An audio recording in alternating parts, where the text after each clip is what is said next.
Indonesia terdiri dari banyak pulau dan memiliki lautan yang luas dibandingkan dengan daratan, sehingga Indonesia disebut dengan negara kepulauan. Dengan lautan yang begitu luas, tidak sedikit cerita-cerita gaib atau mistis dari berbagai daerah di Indonesia beredar. Di balik keindahan pantai dan laut Indonesia, terselip keberadaan kisah kerajaan jin yang berdiri hingga saat ini. Tak sedikit yang meyakini adanya sosok jin penguasa lautan yang mendirikan kerajaan sejak ratusan tahun silam. Keberadaan jin tersebut dipercaya menguasai segala hal yang terjadi di lautan. Nama Nyi Roro Kidul dan juga Nyi Blorong tentu sudah tak asing lagi di telinga masyarakat Indonesia. Dua sosok yang diyakini sebagai penguasa laut ini memanglah cukup fenomenal karena kesaktiannya. Namun begitu, lautan Indonesia tak hanya dikuasai oleh dua sosok tersebut. Sosok-sosok ratu penguasa lautan lainnya seperti Ratu Junjung Buih, Nyi Rantam Sari juga diyakini memiliki daerah penguasaannya sendiri. Lantas siapakah sosok penguasa lautan terkuat yang ada di Indonesia? Berikut ulasannya. Dewi Lanjar. Peringkat kelima ditempati oleh Dewi Lanjar. Ada cerita yang beredar di masyarakat pesisir Pulau Jawa, khususnya daerah Pekalongan, terdapat penguasa laut utara Jawa yang dikenal dengan nama Dewi Lanjar. Masyarakat Pekalongan pada khususnya masih percaya dengan keberadaan Dewi Lanjar. Konon keberadaan kerajaan jin terbesar di utara Laut Jawa terletak di Pantai Selamaran. Menurut mitos yang berkembang di masyarakat, dikisahkan pada zaman dahulu, hiduplah seorang putri cantik yang bernama Dewi Roro Kuning yang telah menjadi janda di usia yang sangat muda. Itulah mengapa Dewi Roro Kuning selalu disebut Dewi Lanjar. Kata Lanjar bermakna wanita yang telah menjanda dan belum mempunyai keturunan. Karena dirundung duka, maka sang Dewi meninggalkan kampung halamannya dan bertapa kepada Ratu Pantai Selatan. Konon setelah pertemuan tersebut, Dewi Lanjar dipersilahkan untuk mendirikan sebuah kerajaan di wilayah utara Laut Jawa, khususnya Pekalongan. Ratu Junjung Buih. Selanjutnya di urutan keempat ada Ratu Junjung Buih. Ratu satu ini memiliki kekuasaan di Selat Karimata.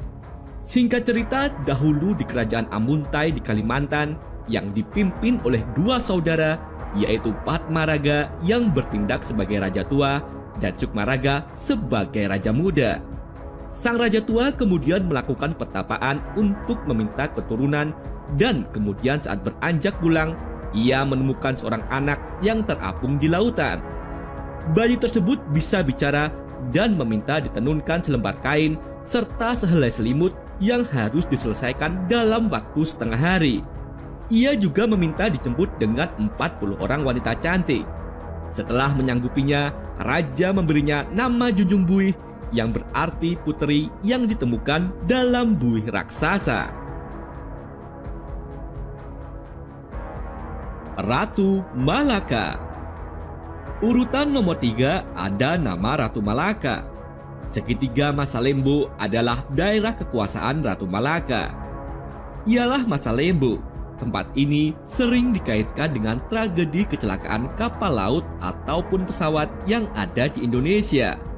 Segitiga Masa Lembu berada di sekitar Kepulauan Masa Lembu yang berada di kawasan segitiga imajiner di perairan Laut Jawa antara Pulau Bawean di Jawa Timur, Kota Majene di Sulawesi Barat, dan Pulau Tengah di Nusa Tenggara Barat. Pantang bagi siapapun untuk melewati tempat itu. Kalau mau selamat, nelayan harus membawa sesajen atau persembahan. Selain itu juga ada yang menyebutkan bahwa daerah perairan itu sebenarnya berada di daerah di mana tempat makhluk halus dan siluman berkumpul, sehingga daerah itu sering meminta tumbal bagi penghuni di dalamnya.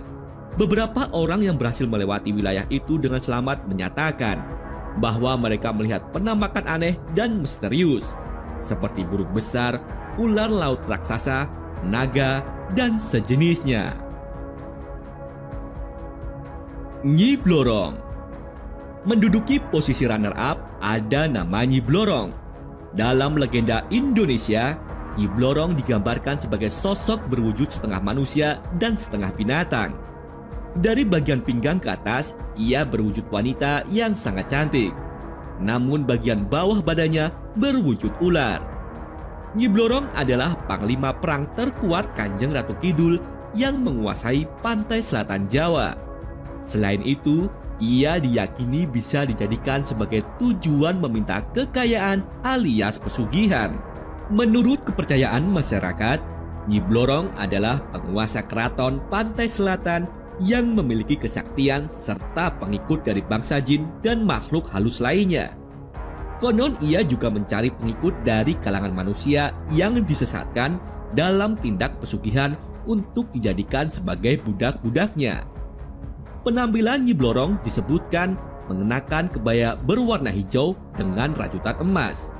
Adapun kain panjang dengan rajutan emas itu diyakini sebagai perwujudan sosok aslinya yang berupa ular raksasa.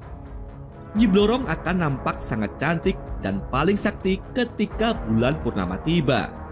Namun saat bulan mengecil, ia kembali pada penampakan aslinya berupa ular raksasa. Ada yang meyakini bahwa Nyi Blorong adalah putri dari Ratu Angin-Angin, yaitu ratu seluruh makhluk halus di Pulau Jawa yang memiliki kerajaan laut di Laut Selatan. Nyi Roro Kidul menempati urutan pertama bertengger nama Nyi Roro Kidul. Mendengar nama Nyi Roro Kidul pastinya menjadi nama yang sering didengar dan pasti langsung terpikir dengan kemistisannya. Nyi Roro Kidul sudah dikenal menjadi sebuah legenda bagi masyarakat Indonesia, terutama bagi masyarakat yang tinggal di sepanjang pesisir Laut Selatan. Nyi Roro Kidul atau Kanjeng Ratu Kidul adalah ratu mistis yang menguasai Laut Selatan. Banyak cerita yang mengatakan bahwa dahulu ada permaisuri dari Prabu Siliwangi. Ketika kerajaannya runtuh, ia memilih untuk lari dan menceburkan diri ke laut. Karena ilmu yang tinggi, ia mengubah diri menjadi makhluk halus dan melahirkan dua orang putri, yaitu Nyi Nimasari dan Nyi Roro Kidul. Nyi Roro Kidul inilah yang kemudian memimpin pantai selatan. Wujudnya yang selalu digambarkan memiliki paras cantik dan bergaun hijau.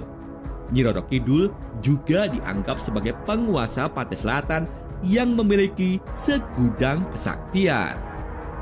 Itulah kelima penguasa lautan Indonesia yang diyakini oleh tidak sedikit kalangan memiliki kekuatan dan kesaktian yang luar biasa. Peristiwa atau kejadian yang terjadi di laut-laut tersebut dipercaya atas campur tangan mereka.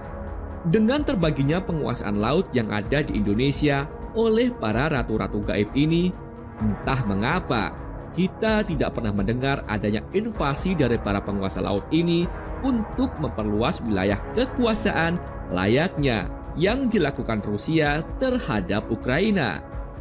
Mungkinkah perdamaian dan kerukunan di alam gaib lebih terjaga dibandingkan dengan yang ada di kehidupan manusia? Bisa saja begitu, karena demonstrasi dan kegaduhan politik tidak pernah juga kita dengar terjadi di alam mereka.